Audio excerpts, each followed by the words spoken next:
The baby's cries echoed through the Morrison ranch house like the wail of a dying soul, growing weaker with each passing hour. 3 days since birth, 3 days since his mother had bled out on the very bed where he now lay starving, and 3 days since Jake Morrison had watched his world crumble into dust and desperation. Doc Wheeler shook his head grimly as he examined the tiny failing infant.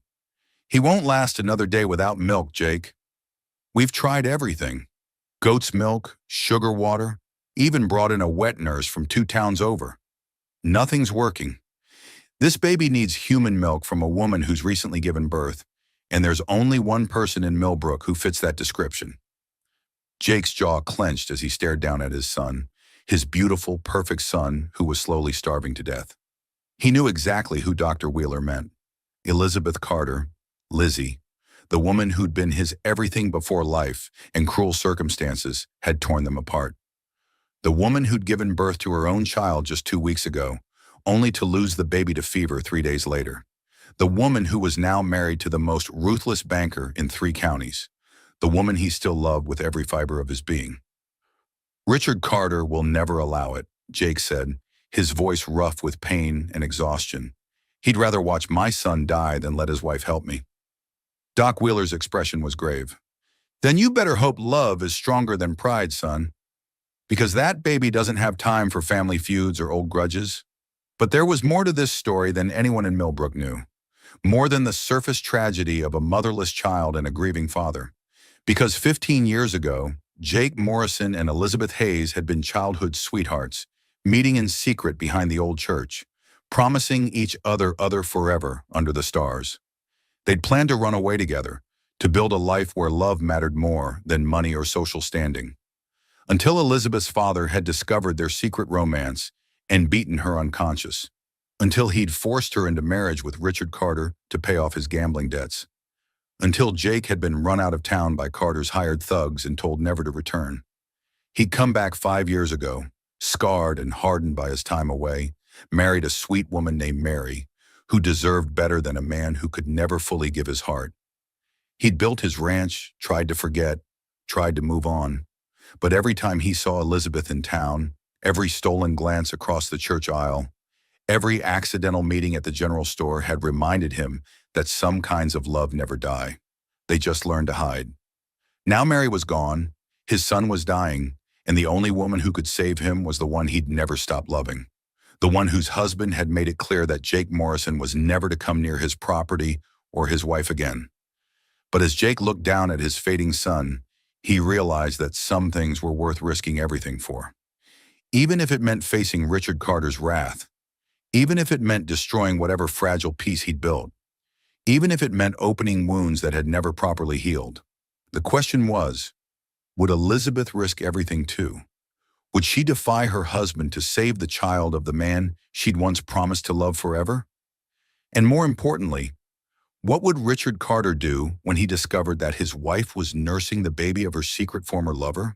The Carter mansion sat on the hill overlooking Millbrook like a fortress of wealth and power, its imposing white columns and manicured gardens a stark reminder of the social divide that had always separated Jake from the woman he'd never stopped loving.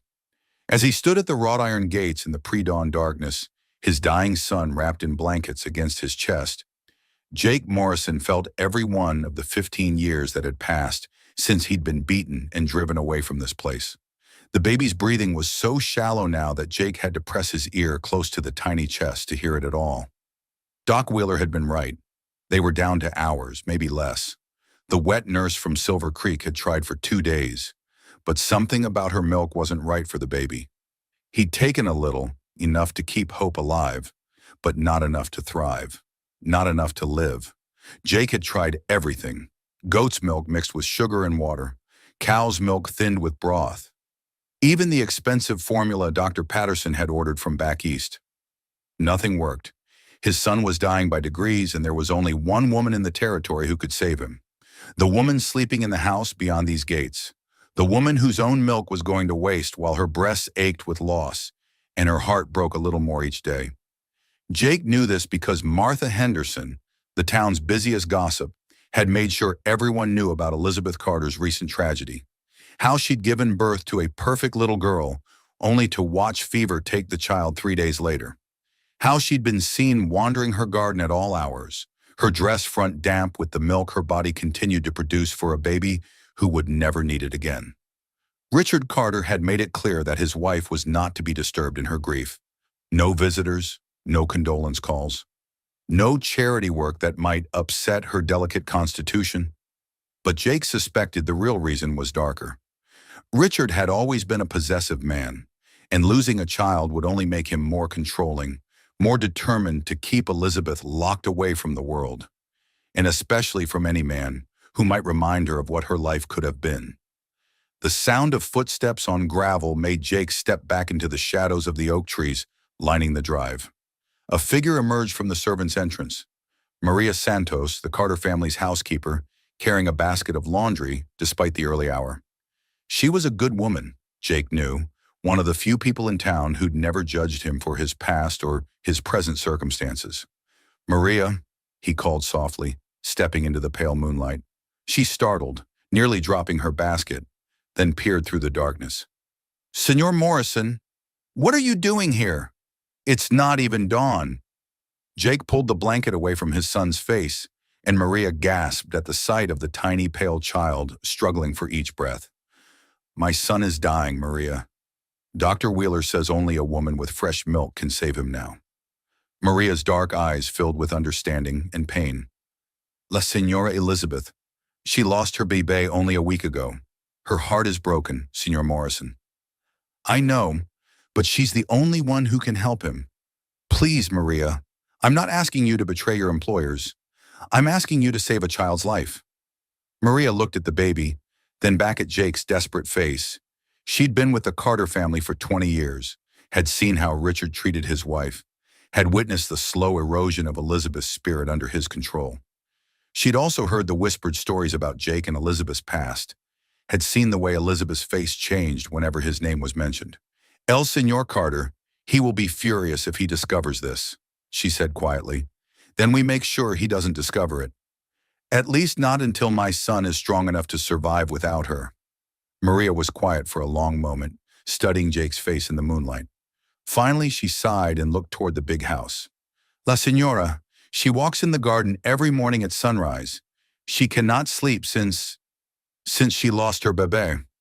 Always she goes to the rose garden behind the house where Senor Carter cannot see from his study window." Hope flickered in Jake's chest for the first time in days. "Will you tell her I'll be waiting there?" "See," Maria said softly.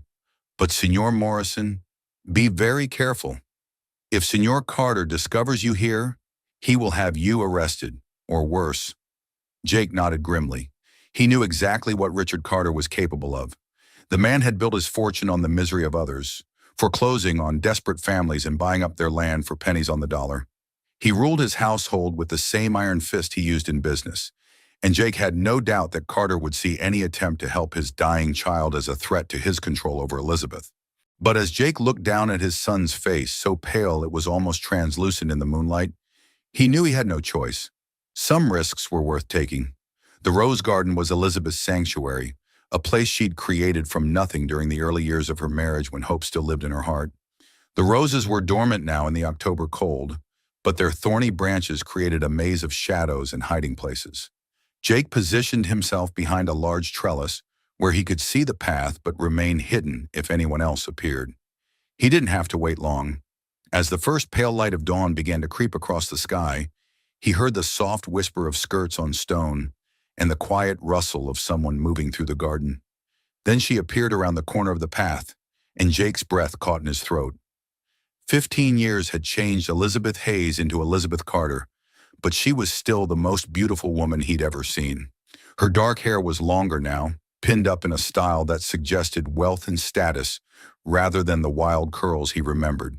Her figure was fuller, softer, shaped by motherhood even in loss.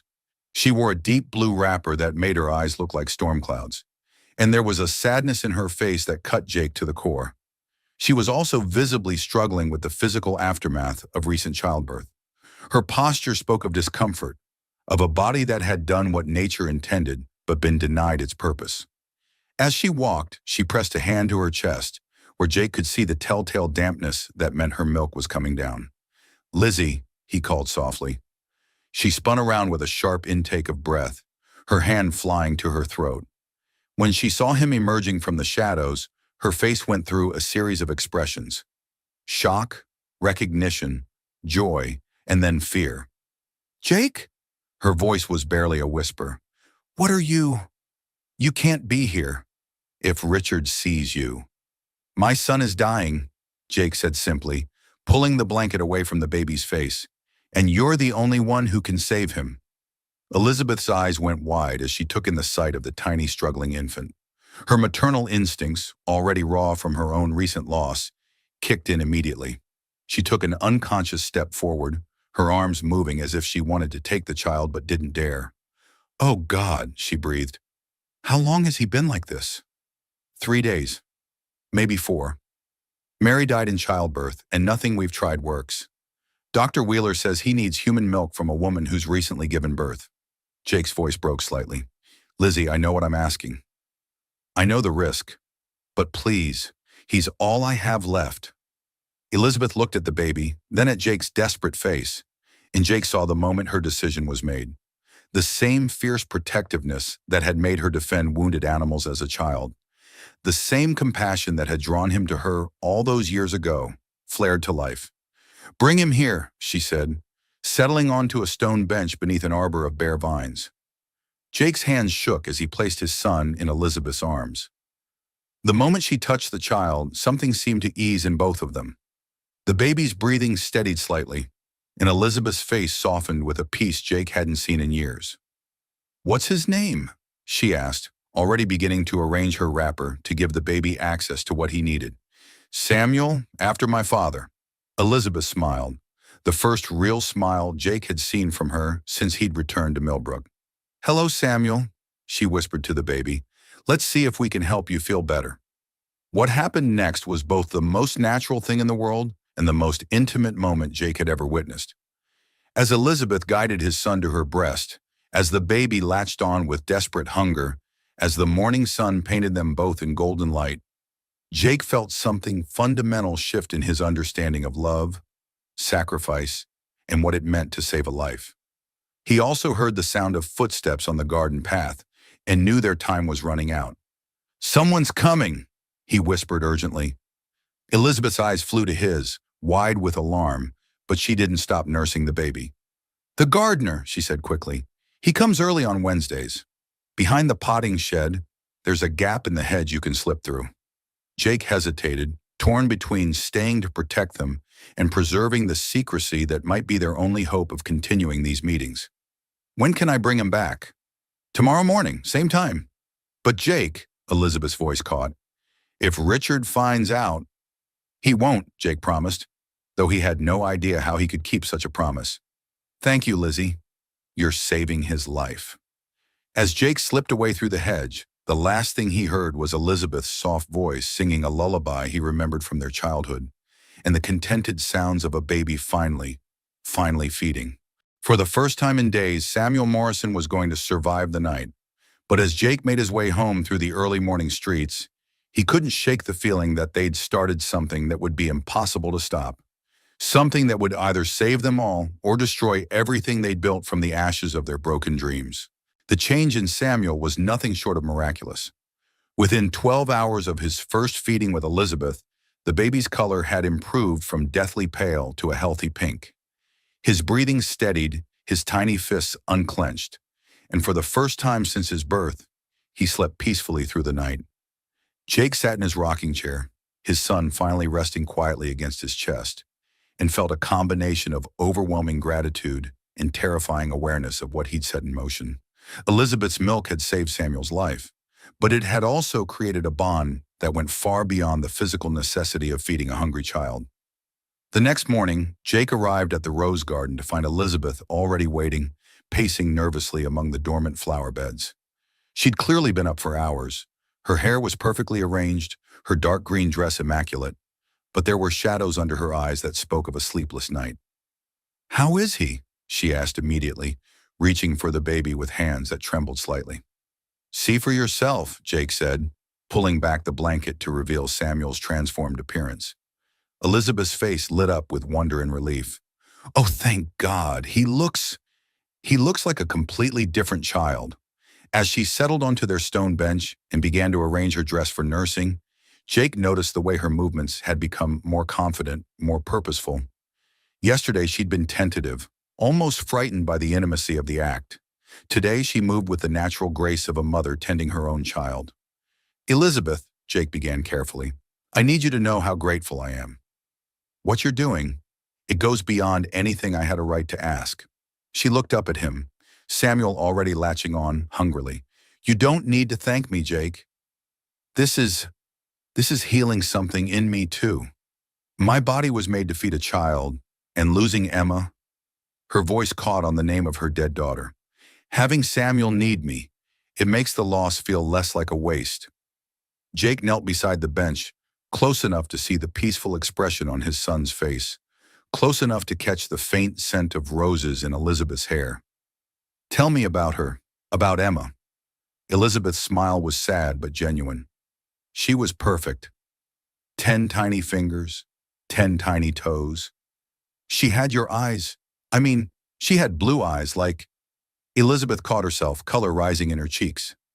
Like Samuel's. And she was so alert, so curious about everything. For 3 days, she was the center of my world. What happened? Fever. It came on so suddenly. One moment she was nursing normally. The next she was burning up and struggling to breathe. Dr. Wheeler tried everything, but Elizabeth's voice broke. Sometimes I think Richard was almost relieved. He never wanted children, you know. He only agreed because his mother insisted he needed an heir. The bitterness in her voice when she mentioned her husband sent a chill through Jake. Lizzie, does he hurt you? Elizabeth's laugh was hollow. Richard doesn't need to raise his hand to hurt someone. He's much more sophisticated than that. He hurts with words, with control, with making sure I know exactly how trapped I am. She looked down at Samuel, who was nursing contentedly. He's never forgiven me for not being the perfect society wife he thought he was buying, and he's certainly never forgiven me for not being able to forget you. The admission hung between them like a physical presence. Jake felt his heart racing, torn between joy that she'd never forgotten him and anger at the man who'd made her life a prison. Lizzie! Don't, she said quickly. Don't say whatever you're thinking of saying. We can't go down that path, Jake. Too much has happened. Too much has changed. But even as she spoke the words, her free hand moved unconsciously to touch his, where it rested on the bench beside her. The contact was electric, sending warmth shooting up Jake's arm and straight to his heart. They sat in silence for several minutes, watching Samuel feed, both lost in thoughts they couldn't voice. Finally, Elizabeth spoke again. How long will he need this? The nursing, I mean. Jake had been dreading this question because he honestly didn't know the answer. Dr. Wheeler says at least a few weeks, maybe longer, until he's strong enough to take other food or until we can find another wet nurse who has what he needs. Elizabeth nodded, but Jake could see her mind working. A few weeks of secret meetings. A few weeks of lying to Richard about where I go in the mornings. She looked up at him. You realize what will happen if he discovers this? He'll have me arrested. Or killed. He'll have us both destroyed, Elizabeth corrected. Me for adultery, even though that's not what this is. You for corrupting his wife. And Samuel. She looked down at the baby with fierce protectiveness. Richard would find a way to hurt Samuel too, just to punish us. Jake felt cold dread settle in his stomach. Then we'll be more careful. We'll find other times, other places. Where? Elizabeth's voice was sharp with frustration.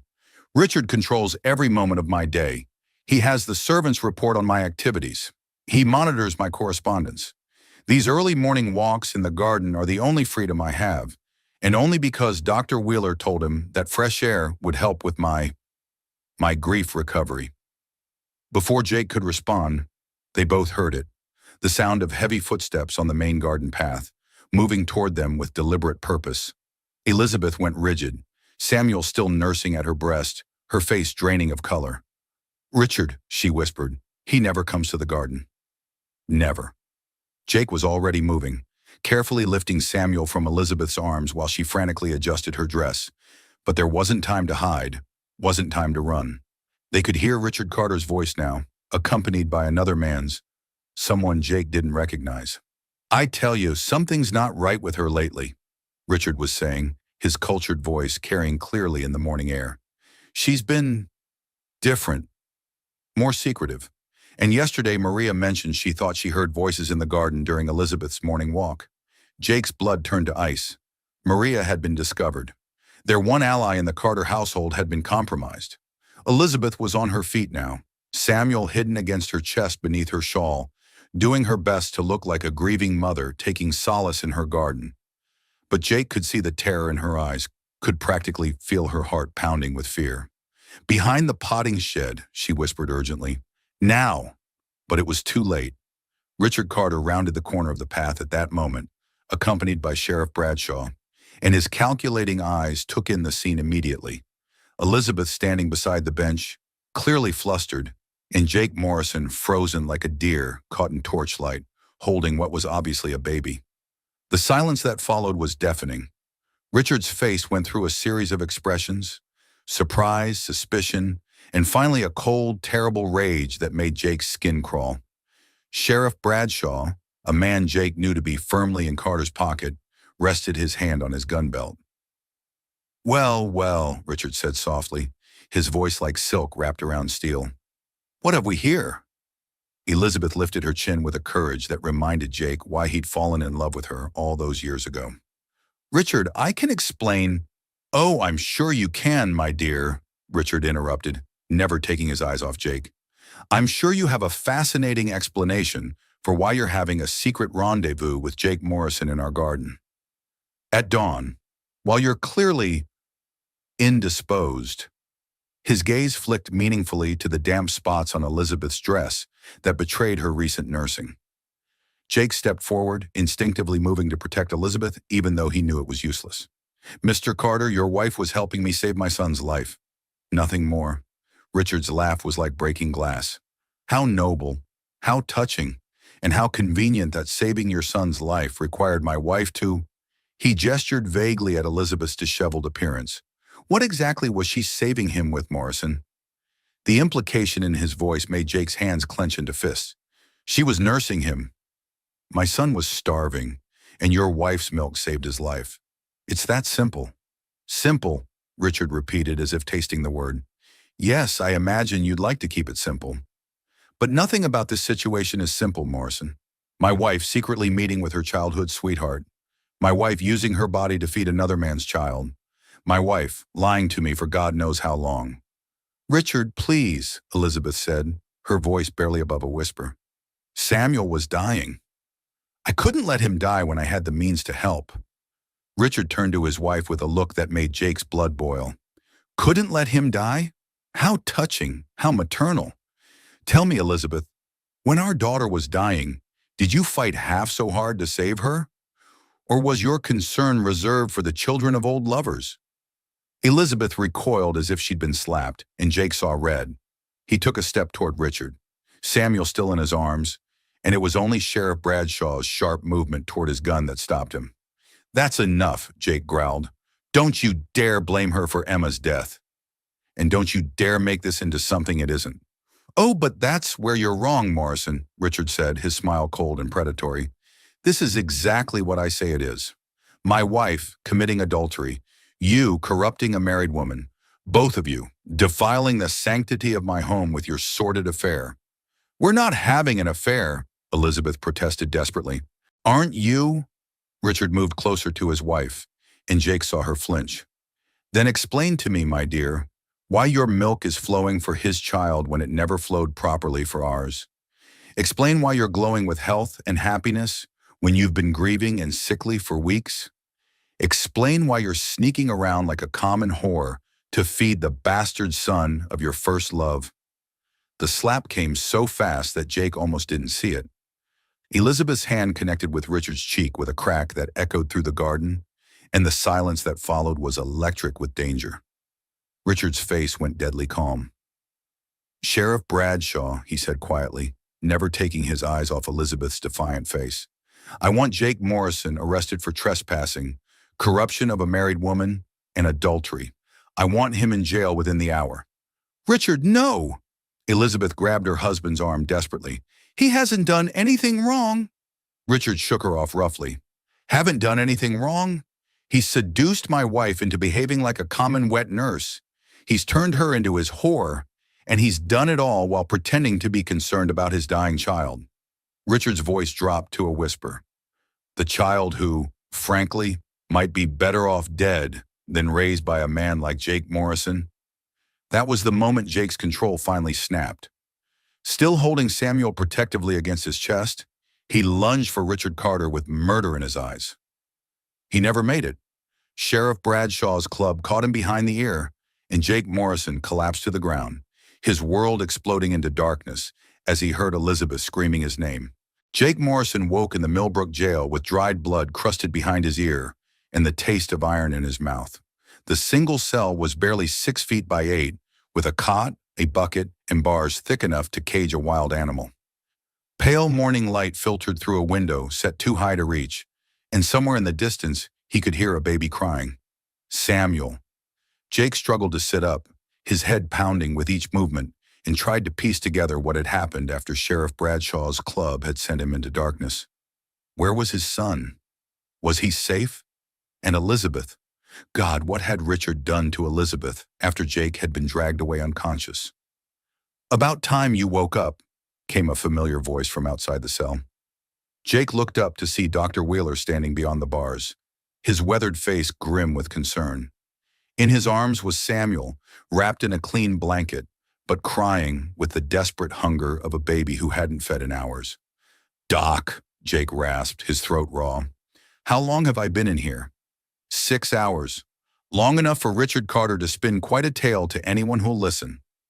Dr. Wheeler moved closer to the bars, adjusting his hold on the increasingly frantic baby. "He's telling folks you seduced his grieving wife, convinced her to act as a wet nurse for your bastard child so you could carry on an illicit affair." Jake's stomach clenched. "And people believe him?" "Some do. Others," Dr. Wheeler shrugged. "Well, let's say Richard Carter's never been beloved in this town. Too many families have lost their farms to his bank. Too many people have seen how he treats those with less power than him. But belief doesn't matter when he owns the sheriff and half the town council." Samuel's cries were getting weaker, more desperate. Jake could see his son's lips moving with the sucking reflex, searching for the nourishment only Elizabeth could provide.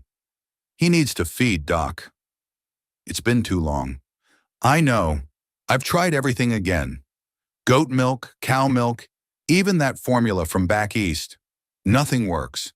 Dr. Wheeler's expression was grave. "This baby needs Elizabeth Carter's milk specifically, and Richard has made it clear that any attempt to contact his wife will result in additional charges against you." Jake gripped the bars until his knuckles went white. "So he's going to let Samuel starve to death just to punish me?" "And punish his wife," Dr. Wheeler added quietly. "From what I hear, Elizabeth hasn't left her room since yesterday morning. Richard's posted servants at her door, supposedly to protect her from the scandal. But we both know what that really means." Before Jake could respond, they heard footsteps echoing down the stone corridor. Sheriff Bradshaw appeared, his face flushed with self-importance and something that might have been guilt. "Visiting time's over, Doc," he said gruffly. "Mr. Carter wants to see the prisoner." Dr. Wheeler's jaw tightened. "This baby needs medical attention, Sheriff. He's going to die without proper nourishment." "Not my problem," Bradshaw replied, though he wouldn't meet the doctor's eyes. "Carter's orders are to keep Morrison isolated until the judge arrives from Silver Creek tomorrow." "Tomorrow?" Jake shot to his feet despite his throbbing head. "My son will be dead by tomorrow." "Should have thought of that before you started messing around with another man's wife," Bradshaw said, but his voice lacked conviction. Dr. Wheeler handed Samuel through the bars to Jake, ignoring the sheriff's protests. "Keep him warm. Keep him calm. I'll try to find another solution." As Dr. Wheeler left, promising under his breath to return soon, Jake was left alone with his dying son and the weight of his own helplessness. He paced the small cell, Samuel growing quieter and weaker in his arms, trying to think of any way out of this nightmare. An hour later, Richard Carter arrived like a dark cloud blocking the sun. He stood outside Jake's cell in his expensive suit, his face a mask of cold satisfaction, and studied the scene with obvious pleasure. "How touching," Richard said softly, "the devoted father and his dying child. Rather poetic, don't you think?" Jake moved to the bars. Samuel cradled protectively against his chest. "You bastard. You're letting an innocent baby die to satisfy your wounded pride." "Wounded pride?" Richard's laugh was like breaking glass. "Oh, Morrison, you understand nothing about this situation. This isn't about pride. This is about justice." "Justice?" Jake's voice was raw with fury. "What justice is there in letting a child starve?" Richard stepped closer to the bars, close enough that Jake could see the cold calculation in his eyes. "The justice of consequences. You see, I've spent 15 years building a life, a reputation, a position in this community. And you think you can waltz back into town and destroy all of that because of some childhood romance? I came back to build my own life, to forget about you and Elizabeth and move on." "But you didn't forget, did you?" Richard's smile was sharp as a blade. "You married poor Mary Henderson, but you never stopped watching Elizabeth. Never stopped hoping. And when the opportunity arose to insinuate yourself back into her life, you took it." Jake felt Samuel's breathing becoming more labored, more desperate. "She saved my son's life. That's all this was. Was it?" Richard pulled a folded paper from his coat pocket. "Because I have here a letter, Morrison. A letter Elizabeth started writing but never finished. Would you like to know what it says?" Jake's blood turned cold, but he said nothing. Richard unfolded the paper with deliberate slowness. "My dearest Jake," he read, his voice dripping with mock sweetness, "I cannot continue this charade any longer. Every moment I spend with you and Samuel reminds me of the life we should have had, the love we should have shared. When I hold your son to my breast, I pretend he is ours, that we are the family we always dreamed of being." Richard looked up from the letter. "Shall I continue?" Jake closed his eyes, understanding now how completely they'd been trapped. Elizabeth had written down her feelings, probably in a moment of grief and longing, and somehow Richard had found the letter. "She never gave it to me," Jake said quietly. "No, but she wrote it. She felt it. And that, Morrison, is all the proof I need that you've corrupted my wife beyond redemption. What do you want, Carter?" Richard's smile widened. "I want you gone. Permanently. I've already spoken to Judge Hamilton. He's an old friend, you understand, and he owes the bank several favors. You'll be convicted of adultery, corruption of a married woman, and trespassing. The sentence will be 5 years in the territorial prison, with the provision that you never return to this county." Jake felt his world collapsing. "And Samuel?" "Will die, I imagine, unless—" Richard paused dramatically. "Unless you're willing to make a deal." "What kind of deal?" Richard pulled out a second document, legal papers of some kind. "A confession.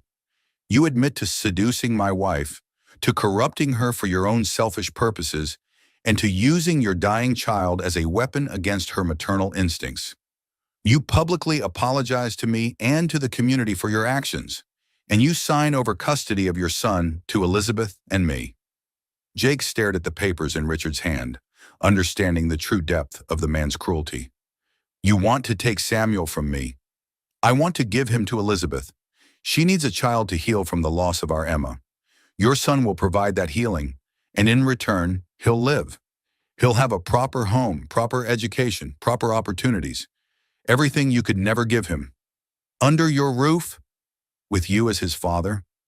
Richard's expression grew thoughtful. "I admit, the irony is satisfying. Raising the child of the man who tried to steal my wife. Watching Elizabeth pour all her maternal love into your son while knowing he'll never truly be hers. Yes, I think I could learn to appreciate the arrangement." Jake looked down at Samuel, whose tiny chest was barely moving now. His son was dying in his arms while this madman offered a devil's bargain. Samuel's life in exchange for Jake's freedom and fatherhood. "And if I refuse? Then you go to prison, your son dies, and Elizabeth spends the rest of her life knowing that her selfishness killed an innocent child." Richard's voice was conversational, as if they were discussing the weather. She's already blaming herself, you know. I've made sure of that. Before Jake could respond, they heard rapid footsteps in the corridor. Dr. Wheeler appeared, slightly out of breath and accompanied by an unexpected figure. Maria Santos, the Carter family housekeeper. "Sheriff," Dr. Wheeler called out. "I need to see the prisoner immediately. Medical emergency." Sheriff Bradshaw appeared from his office looking annoyed. "I told you, Doc, no more visits until—" "La Senora," Maria interrupted, her voice thick with tears and desperation. "La Senora Elizabeth, she is very sick. She needs El Bebé Samuel, and he needs her. Please, Sheriff, they both will die without each other." Richard's face went white. "What do you mean Elizabeth is sick?" Maria turned to her employer with eyes full of accusation. "You lock her in her room, Senor Carter. You tell the other servants she is not to be disturbed. But I hear her crying. I hear her calling for El Bebé. And now," Maria's voice broke, "now she has the fever. The same fever that took little Emma." The words hit Richard like a physical blow. For the first time since Jake had known him, Richard Carter looked genuinely afraid. "That's impossible," he said, but his voice lacked conviction. Dr. Wheeler stepped forward. "Puerperal fever, Richard. Childbed fever. It can come back in women who've recently given birth, especially when they are under extreme emotional distress. Elizabeth's body is still producing milk, still in the vulnerable post-birth state. The stress you've put her under, the separation from the child she's been nursing." He shook his head grimly. "Her body thinks Samuel is her baby, Richard. Separating them is making her sick." Richard stared at the doctor, then at Maria, then at Jake holding his dying son. For a moment, Jake saw something almost human flicker across the man's face. Genuine fear for his wife's life. "How sick?" Richard asked quietly. "She burns with fever," Maria said. "She speaks of El Bebé Samuel. She calls for him in her sleep." "Her body," Maria gestured helplessly. "Her breasts, they are swollen and painful because the milk has no place to go. She needs to nurse the child, Senor Carter. It is the only way to heal her body and her heart." Dr. Wheeler nodded grimly. "I've seen it before, Richard. Women who lose children but continue producing milk. The physical and emotional trauma can trigger a fever that—" he paused meaningfully, "that can kill them if not treated properly." Richard was quiet for a long moment, staring at the confession papers in his hand, then at Jake holding Samuel. When he finally spoke, his voice was strained. "What are you saying, Doctor? That I have to choose between punishing Morrison and saving my wife's life?" "I'm saying," Dr. Wheeler replied carefully, "that your wife and this baby need each other to survive. Whatever's happened between you and Morrison, whatever mistakes have been made, 2 innocent lives hang in the balance. Elizabeth and Samuel. They need each other." Richard Carter stood in the dim jail corridor, faced with a choice between his revenge and his wife's life.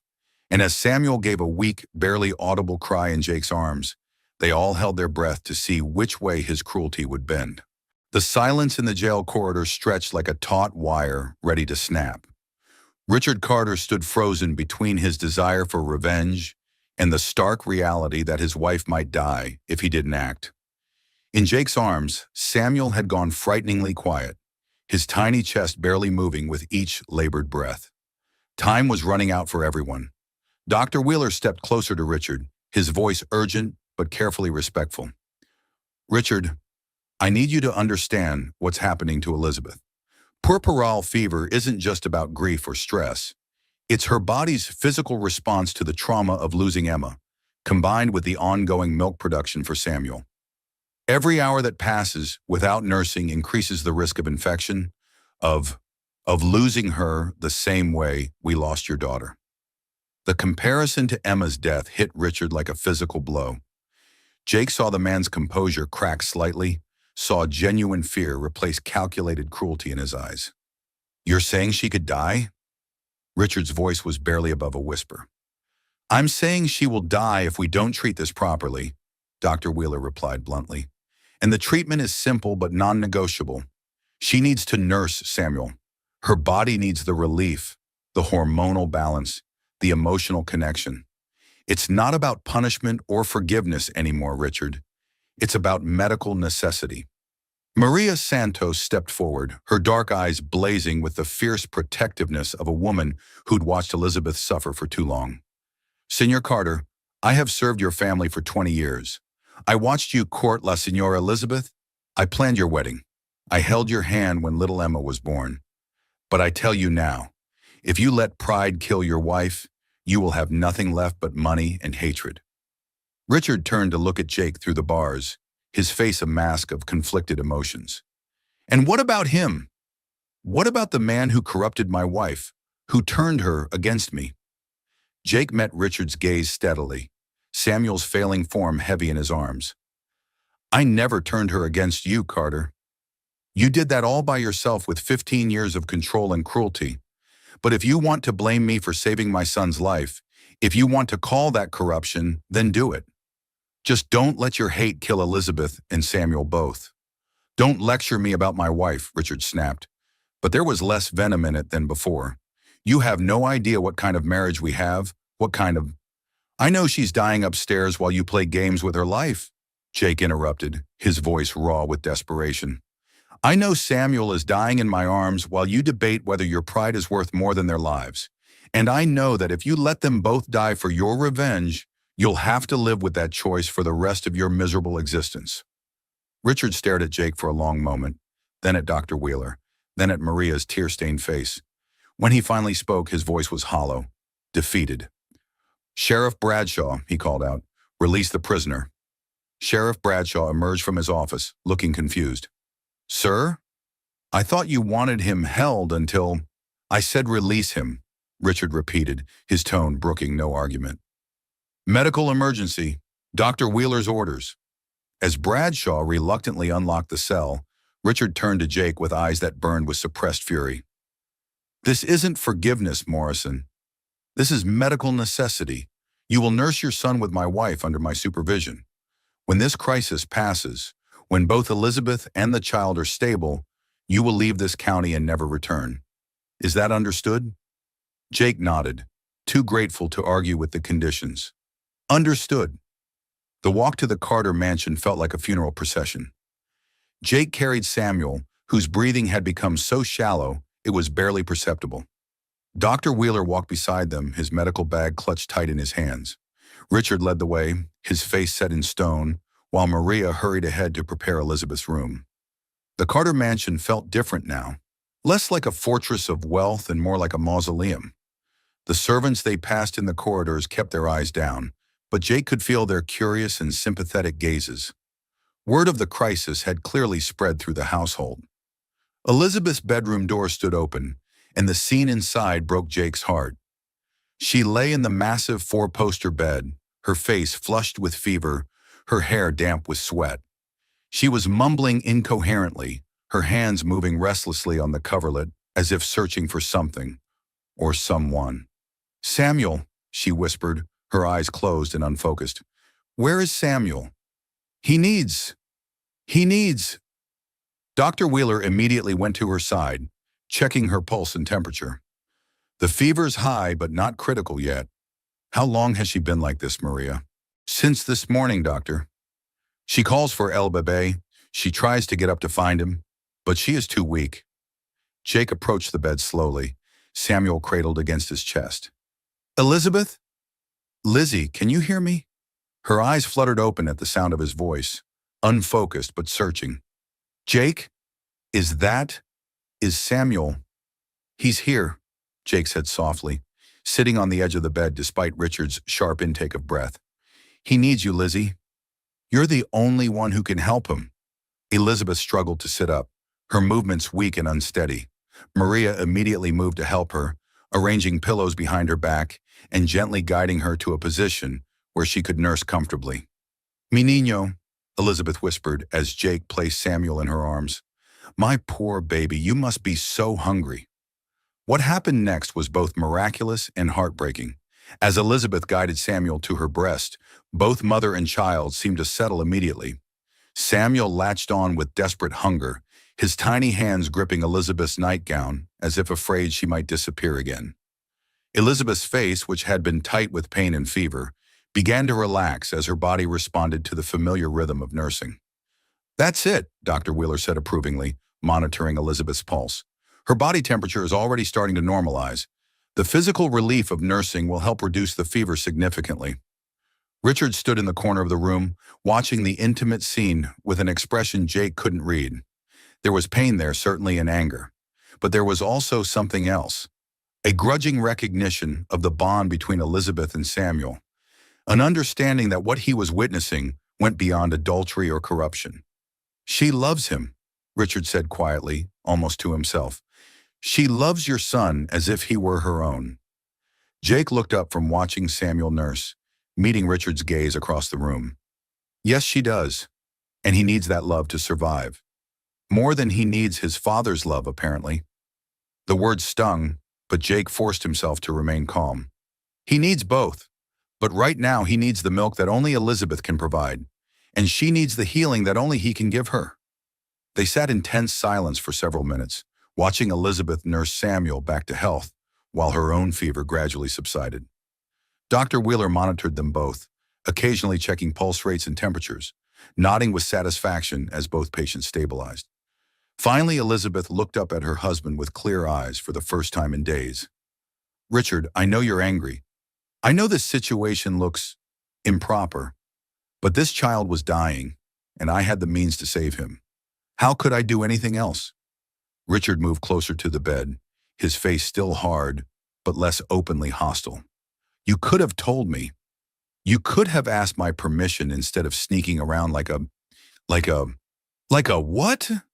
Elizabeth's voice was stronger now, fed by maternal protectiveness and the courage that came from holding a child who needed her. Like a woman with compassion? Like someone who values life over pride? Like someone who's still in love with her childhood sweetheart, Richard shot back. The accusation hung in the air like a challenge. Elizabeth looked down at Samuel, who was nursing contentedly, then back at her husband with eyes that held both sadness and truth. Yes, she said quietly. I am still in love with Jake Morrison. I have been for 15 years, through every day of our marriage, through every night I've lain beside you, wishing I were somewhere else. But Richard, that doesn't change the fact that what I did for Samuel was right. It doesn't make this about adultery or corruption. It makes it about saving a child's life. The honesty of her admission seemed to deflate Richard's anger like air from a punctured balloon. He sat heavily in the chair beside the bed, looking suddenly older than his 42 years. So what happens now? He asked tiredly. Do I pretend this never happened? Do I ignore the fact that my wife just confessed to loving another man? Do I watch her nurse his child every day and pretend it doesn't tear me apart? Elizabeth shifted Samuel to her other arm, her movements now confident and natural. What happens now is that we save Samuel's life, however long that takes, whatever that requires. And then, she looked at Jake, her eyes full of pain and resignation. Then Jake takes his son and leaves, as you've demanded. And you and I figure out how to live with the choices we've all made. Jake felt something cold settle in his chest. Elizabeth, I never asked you to sacrifice. Yes, you did, she interrupted gently. The moment you brought Samuel to me, you asked me to choose between his life and my marriage, between doing what was right and doing what was safe. I made that choice, Jake, and I'd make it again. Dr. Wheeler cleared his throat diplomatically. The immediate crisis appears to be resolving. Elizabeth's fever is down, and the baby is feeding normally. But I should warn you all, this arrangement will need to continue for several weeks at minimum. Samuel's system has become accustomed to Elizabeth's milk specifically. Any attempt to wean him too quickly could cause a relapse. Richard's face went pale. Several weeks of this? Several weeks of your wife saving a child's life, Jake said firmly. Several weeks of her doing what any decent person would do in this situation. Several weeks of watching my wife play mother to another man's son while denying that she's in love with his father. Richard corrected bitterly. Elizabeth looked between the two men, her husband and her former lover, both torn apart by circumstances none of them had chosen. When she spoke, her voice was steady despite the tears in her eyes. Then maybe, Richard, it's time you decided what matters more. Your pride or your wife's life, my happiness or your control. Because I won't let Samuel die to preserve your ego, and I won't pretend anymore that our marriage is anything other than a prison I've been locked in for 15 years. The words fell into the room like stones into still water, sending ripples of shock and possibility through everyone present. Richard stared at his wife as if seeing her clearly for the first time, while Jake held his breath, afraid to hope that Elizabeth was finally finding the courage to fight for the life she wanted. Outside, thunder rumbled in the distance, and the first drops of rain began to fall against the windows. The storm that had been brewing for 15 years was finally about to break. The rain that had begun as gentle drops against the windows had turned into a full storm by evening, with thunder shaking the Carter mansion's windows and lightning illuminating the tense scene in Elizabeth's bedroom. For 6 hours, she had nursed Samuel, while the three adults around her navigated the minefield of their shared history and impossible situation. Richard had barely spoken since Elizabeth's confession of love for Jake. He sat in the corner chair like a statue carved from bitterness, watching his wife tend to another man's child with a devotion she'd never shown their own marriage. Dr. Wheeler had left an hour ago, satisfied that both patients were stable, but promising to return in the morning to check on their progress. Jake remained beside the bed, unable to tear himself away from the sight of his son finally thriving. Samuel had fed 3 times since their reunion, each feeding stronger and more confident than the last. His color was good, his breathing steady, his tiny fists grasping at Elizabeth's nightgown with the instinctive trust of a child who knew he was safe. "He's beautiful," Elizabeth murmured, stroking Samuel's dark hair as he nursed sleepily at her breast. "He looks just like you did as a baby, Jake." The same stubborn chin, the same way of frowning when he's concentrating. Jake smiled despite the tension in the room. Mary used to say he had my temper. Even as a newborn, he knew what he wanted and wasn't shy about demanding it. "Smart boy," Elizabeth said softly. "Knowing what you want is half the battle in life. Fighting for it is the other half." The pointed comment wasn't lost on anyone in the room. Richard stirred from his brooding silence with a bitter laugh. "Fighting for what you want," he repeated. "How noble. How romantic. Tell me, Elizabeth, what exactly are you fighting for now? The chance to play house with your childhood sweetheart? The opportunity to mother his bastard while ignoring the vows you made to me?" Elizabeth looked up from Samuel with eyes that blazed with 15 years of suppressed anger. "I'm fighting for the right to save a child's life without being called a whore for it. I'm fighting for the chance to feel useful, needed, valued for something other than my ability to smile prettily at your business associates. And yes, Richard, I'm fighting for the memory of what love actually feels like." "You want to talk about love?" Richard stood abruptly, his composure finally cracking completely. "What about the love I've given you? The home, the security, the position in society? What about the 15 years I've spent building a life for us?" "Building a prison for me," Elizabeth corrected, her voice steady despite the tears beginning to flow. 15 years of being told when to speak and when to be silent, who to associate with and who to avoid, how to dress and how to act and how to feel. 15 years of being treated like a possession instead of a person.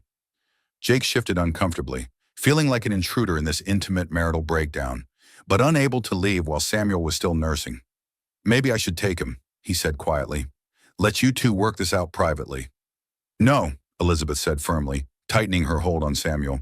"He's not finished eating, and he needs the comfort as much as the nourishment. This conversation is long overdue." Richard turned his attention to Jake with renewed fury. "This is your doing, Morrison.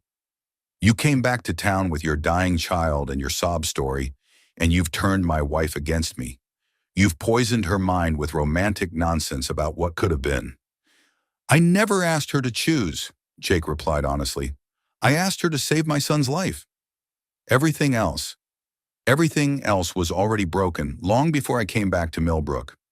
"Was it?" Richard's smile was sharp with malice. "Because from where I stand, it looks like you've been planning this reunion for years. The perfect opportunity to play on Elizabeth's maternal instincts, to make her feel needed." "I don't know," Jake admitted finally. "I know Samuel needs Elizabeth's milk for several more weeks. I know she needs the healing that caring for him provides. Beyond that," he met Richard's hostile gaze directly. "Beyond that, it's not my choice to make." "Isn't it?" Richard's laugh was hollow. You've already made the choice, Morrison. The moment you brought your son to my wife, you made the choice. The moment you let her fall in love with him, you made the choice. And now we're all living with the consequences. Elizabeth struggled to sit up straighter, Samuel still cradled against her chest. Stop talking about me like I'm not here. Stop acting like I'm some helpless creature who can't think for herself or make her own decisions. Then make one, Richard said, turning to face his wife with eyes that burned with challenge and pain. Right now, Elizabeth. Choose. Choose your comfortable prison with me, or choose uncertainty and scandal with him. But choose, and stop torturing us all with this pretense that we can somehow make this situation work. The ultimatum fell between them like a gauntlet thrown down in challenge. Elizabeth looked at her husband, the man who'd controlled her life for 15 years but had never truly known her soul. Then she looked at Jake, the man she'd loved since childhood, but who represented a future full of unknowns and social ostracism. You want me to choose right now? Elizabeth's voice was quiet but steady. Tonight, while Samuel is still recovering, while my body is still healing, while we're all exhausted and emotional? Yes, Richard said firmly, because this limbo is killing me, Elizabeth. Watching you with him, watching you mother his child while you've never looked at me with half that tenderness. I can't do it for weeks. I won't. Elizabeth was quiet for a long moment, looking down at Samuel's peaceful face.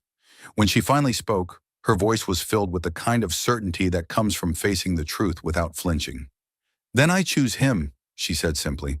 I choose Jake and Samuel and whatever uncertain future that brings. Because Richard, you're right about one thing. This limbo is torture. But it's not torture because I'm torn between you and Jake. It's torture because I've been pretending for 15 years that I could learn to love you the way a wife should love her husband, and I can't. I've tried, God knows I've tried, but I can't. The confession hit Richard like a physical blow. He staggered backward as if she'd struck him, his face cycling through shock, pain, and finally a terrible kind of relief. You're choosing poverty, he said quietly. You're choosing scandal. You're choosing to be the town pariah, the woman who abandoned her marriage for her childhood sweetheart. Do you understand what you're giving up? Elizabeth smiled, and it was the first truly peaceful expression Jake had seen on her face since his return to Millbrook. I'm giving up security for happiness. I'm giving up status for love. I'm giving up a beautiful prison for an uncertain freedom. She looked at Jake, her eyes shining with tears and determination. Yes, I understand exactly what I'm giving up, and I understand exactly what I'm choosing instead. Jake felt his heart swell with a mixture of joy and terror. Elizabeth, are you sure? Richard's right about the consequences. The town will never accept us. They'll call you an adulteress, call Samuel a bastard, call me a homewrecker. We'll be outcasts. Then we'll be outcasts together, Elizabeth replied firmly. Jake, I've spent 15 years being respectable and miserable. I'd rather spend the rest of my life being scandalous and happy. Richard stood frozen for a moment, absorbing the finality of his wife's decision. Then, with movements that seemed to age him 10 years in as many seconds, he walked to his dresser and pulled out a small leather portfolio. Very well, he said, his voice hollow but strangely calm. If that's your choice, Elizabeth, then we'll make it official. He opened the portfolio and began pulling out legal documents. Divorce papers. I've had them prepared for months ever since I realized that Morrison's return to town was inevitable. Elizabeth stared at her husband in shock. You've had divorce papers prepared for months? I'm not a fool, my dear. I could see the way you looked whenever his name was mentioned. I could see the way you withdrew from me after he built that ranch just outside town. I knew this day would come. I just didn't expect it to involve a dying baby and a milk-soaked nightgown. Richard's bitter humor couldn't hide the pain in his voice, and for the first time, Elizabeth looked at her husband with something approaching compassion. Richard, I never wanted to hurt you. I know that sounds hollow now, but it's true. No, Richard replied, signing the divorce papers with swift, decisive strokes. You wanted to love me. That's different, and the tragedy is that I always knew the difference, but I married you anyway. thinking I could make you forget him through sheer force of will and financial security. He handed the signed papers to Elizabeth, who took them with trembling hands. There. You're free, Elizabeth. Free to love whomever you choose. Free to raise whatever children you see fit. Free to live whatever life you want. Just not in my house. The practical reality of her choice hit Elizabeth like cold water. Where will I go? What will I do? Jake stepped forward, his voice quiet but firm. You'll come home with Samuel and me, if you want to, if you're sure. Elizabeth looked around the opulent bedroom that had been her prison for 15 years, then down at the baby sleeping peacefully in her arms, the child who had saved her as much as she had saved him. When she looked up at Jake, her smile was radiant with possibility. Yes, she said simply. Yes, I'm sure. Outside, the storm was beginning to pass, but inside the Carter mansion, the real storm was just beginning. Because while Elizabeth had made her choice, the town of Millbrook still had to reckon with a scandal that would shake its foundations and challenge everything they thought they knew about love, duty, and the courage it takes to choose happiness over security. The hardest part was still to come. 3 months later, the scandal had settled into the rhythm of Millbrook's daily life like dust after a windstorm. Still visible if you looked for it, but no longer the consuming focus of every conversation. Elizabeth Morrison, she'd taken Jake's name the day after her divorce was finalized, stood on the porch of their modest ranch house, watching her husband teach their son to hold his head up during feeding time. Their son. The words still filled her with wonder. Samuel had thrived under Elizabeth's care, growing from the failing infant she'd first held in the rose garden into a robust, healthy baby who smiled at the sound of her voice and reached for her with chubby fingers whenever she entered the room. Dr. Wheeler declared him completely recovered, no longer dependent on Elizabeth's milk for survival, but she continued nursing him because it brought them both joy and peace. He's getting strong, Jake said, settling beside Elizabeth on the porch swing they'd built together last month. Samuel was cradled in his arms, having just finished his afternoon feeding, contentedly gurgling at the late autumn sky. He knows he's loved, Elizabeth replied, leaning against Jake's shoulder with the casual intimacy of a couple who'd found their way back to each other after years of separation. That makes all the difference. The transition hadn't been easy.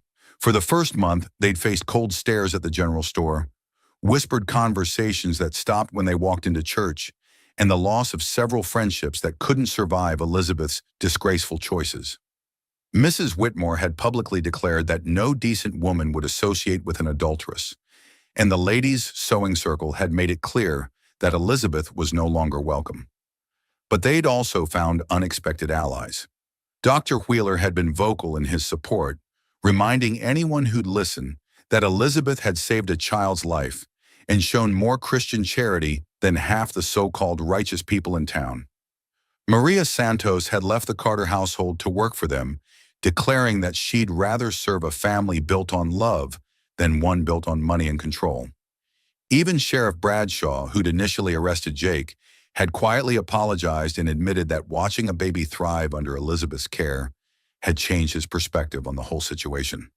Mrs. Henderson stopped by while you were in town, Elizabeth said, adjusting her position so she could see both Jake and Samuel clearly. She brought a pot roast and an apology. Jake raised an eyebrow. Martha Henderson? The town's biggest gossip? The same. Apparently, she's decided that any woman brave enough to choose love over security deserves respect rather than censure. Elizabeth smiled. She also mentioned that several other ladies have been asking about visiting. It seems public opinion is slowly shifting in our favor. And Richard? Jake asked quietly. It was the question they both danced around most days, the elephant in their comfortable room.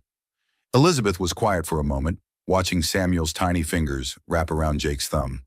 He's leaving Millbrook, selling the bank and the house, moving back east to Philadelphia, where his family has connections. Maria heard it from the other servants.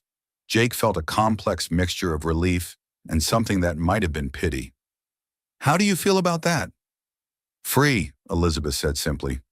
For the first time in my adult life, I feel completely free. He can't hurt us anymore, can't use his influence to make our lives difficult. We can just Be happy. Samuel chose that moment to let out a contented sigh, his eyes fluttering closed as he settled into the deep sleep of a well-fed, well-loved baby. Jake looked down at his son with an expression of pure adoration that made Elizabeth's heart skip. "I never thanked you properly," Jake said softly, "for what you did, for what you gave up." Elizabeth reached over to stroke Samuel's dark hair, so like his father's. "You don't need to thank me, Jake. This little boy saved me as much as I saved him. He gave me a purpose when I thought my life was over, and he brought me back to you. I should be thanking him." "He brought us all back to each other," Jake agreed. "Though I have to admit, I never imagined it would happen this way." Elizabeth laughed, the sound light and joyful in the autumn air. "Did you imagine it happening at all?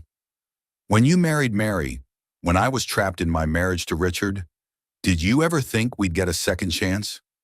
Jake was quiet for a long moment, remembering the years of glimpsed glances across crowded rooms, the careful distance they'd maintained, the resigned acceptance that their love belonged to the past. "No," he admitted. "I thought we'd missed our chance forever. I thought the best I could hope for was catching sight of you at church on Sundays and remembering what love felt like when we were 17. And now?"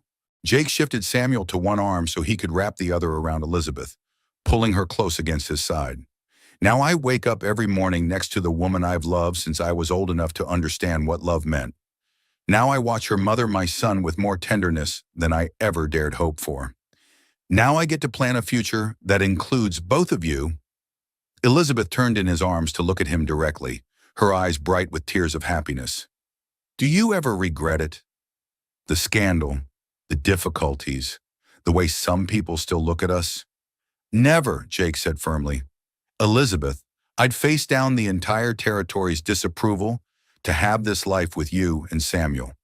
Some people will always judge us for how we found our way back to each other, but the people who matter understand that love doesn't follow a schedule or respect social conventions."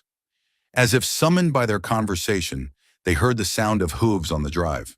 A familiar buggy appeared around the bend, Dr. Wheeler returning from his weekly check on Samuel's progress, though they all knew these visits had become more social than medical. "Afternoon, folks," Dr. Wheeler called out, climbing down from his buggy with the careful movements of a man in his 70s. "How's our young man doing today?"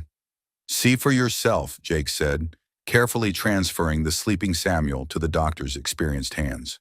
Dr. Wheeler examined the baby with gentle efficiency, checking his color, his reflexes, the steady rhythm of his breathing. "Perfect," he declared with satisfaction. "Absolutely perfect. This child is the picture of health and happiness."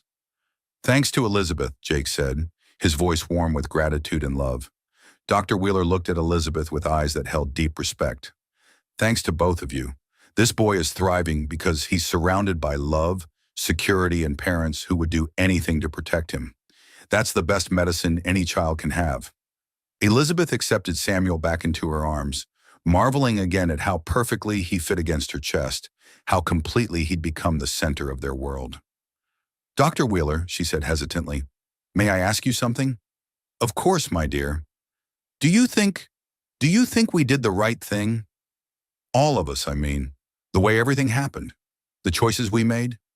Dr. Wheeler settled into the rocking chair they kept on the porch for visitors, his weathered face thoughtful. "Elizabeth, in 50 years of practicing medicine, I've learned that life rarely gives us perfect choices. We do the best we can with the circumstances we're given, and we try to minimize the harm while maximizing the good." He gestured toward Samuel, who was starting to stir in Elizabeth's arms. "That child was dying. You had the means to save him, and you did, regardless of the personal cost. Jake was willing to sacrifice his freedom and his future to ensure his son's survival. Even Richard, in the end, chose his wife's life over his pride." Dr. Wheeler paused, looking out over the rolling hills that surrounded the Morrison Ranch. "Yes, Elizabeth, I think you all did the right thing. Maybe not the conventional thing, maybe not the thing that makes the town gossips comfortable, but the right thing, the loving thing." As evening fell and Dr. Wheeler departed with promises to return next week, Jake and Elizabeth sat together on their porch swing, Samuel nursing peacefully as the first stars appeared in the darkening sky. They didn't talk much. After years of separation and months of rebuilding their life together, they'd learned to find comfort in shared silence. "Jake," Elizabeth said finally, her voice soft in the gathering darkness. "Mmm, I love you. I love this life we've built. I love our son and our home and the way you look at me like I'm the most precious thing in your world." Jake pressed a kiss to the top of her head, breathing in the scent of roses that had clung to her hair since their first meeting in Richard's garden. "You are the most precious thing in my world. You and Samuel both." Samuel had finished nursing and was now gazing up at Elizabeth with the serious expression of a baby trying to make sense of the world around him. She smiled down at him, her heart overflowing with a happiness she'd never thought possible. "Hello, my beautiful boy," she whispered. "Did you know that you're the reason Mama and Papa found each other again? Did you know that you saved us all?" Samuel gurgled a response that might have been agreement, and both his parents laughed with the pure joy of a family that had fought for their right to exist and won. In the distance, a coyote howled at the rising moon, but here on the Morrison Ranch porch, surrounded by love and the promise of all the tomorrows stretching ahead of them, Jake and Elizabeth Morrison held their son close and knew that some battles, the ones fought for love, for family, for the right to choose happiness over convention, were always worth winning, no matter what anyone else might say. And that's how Elizabeth Carter became Elizabeth Morrison, how a dying baby became the bridge between two lovers separated by 15 years of heartbreak, and how an act of maternal compassion transformed into one of the most beautiful love stories the frontier ever witnessed. Think about what we just experienced together. A woman trapped in a loveless marriage found the courage to risk everything, her security, her reputation, her entire social standing, to save the life of her secret lover's child. A man desperate to save his son's life discovered that sometimes the greatest gift you can receive is watching someone else love your child as their own. And a baby who should have died became the living symbol of love's power to heal, to unite, and to triumph over the cruelest circumstances. But this story is about so much more than forbidden love or scandalous romance. It's about the incredible bond between a mother and child, even when that child isn't biologically hers. Elizabeth's body responded to Samuel's need with the same fierce protectiveness she would have shown her own baby, proving that motherhood isn't just about biology. It's about choice, commitment, and the willingness to put a child's needs above your own comfort. It's also about the courage it takes to choose authenticity over approval. Elizabeth could have continued living her comfortable lie, playing the role of the perfect banker's wife, while her heart slowly died from neglect. Instead, she chose to fight for genuine happiness, even when it meant facing social ostracism and economic uncertainty. Jake's journey reminds us that true love sometimes requires us to accept help from unexpected sources, to swallow our pride for the sake of someone we love more than ourselves. He could have let his son die rather than expose Elizabeth to scandal, but he chose to trust in the strength of their connection and the power of her compassion. Even Richard Carter, the story's antagonist, showed us something profound about human nature. His final choice to release Elizabeth rather than destroy them all revealed that even the most controlling people are capable of recognizing when love is real and letting go of what was never truly theirs to begin with. Samuel, the tiny catalyst who brought them all together, represents the innocent power of need meeting love. He didn't ask to be born into complicated circumstances, but his very existence forced three adults to confront their deepest truths about love, sacrifice, and what really matters in life. This story unfolded in 1881, but its themes are timeless. How many of us have felt trapped by circumstances beyond our control? How many have had to choose between security and happiness, between what's expected and what's authentic? How many have discovered that sometimes the greatest love stories begin with the simplest act of compassion? Elizabeth and Jake's love didn't conquer all. It required sacrifice, courage, and the willingness to face consequences. But it proved that when love is real, when it's worth fighting for, it can survive separation, overcome obstacles, and create something beautiful from the ashes of broken dreams. What did you think of Elizabeth's ultimate choice? Could you see yourself having the courage to walk away from security for the chance at genuine love? Have you ever experienced the transformative power of caring for someone else's child as if they were your own? Drop your thoughts in the comments below. We love hearing how these frontier tales of love and courage inspire you in your own lives.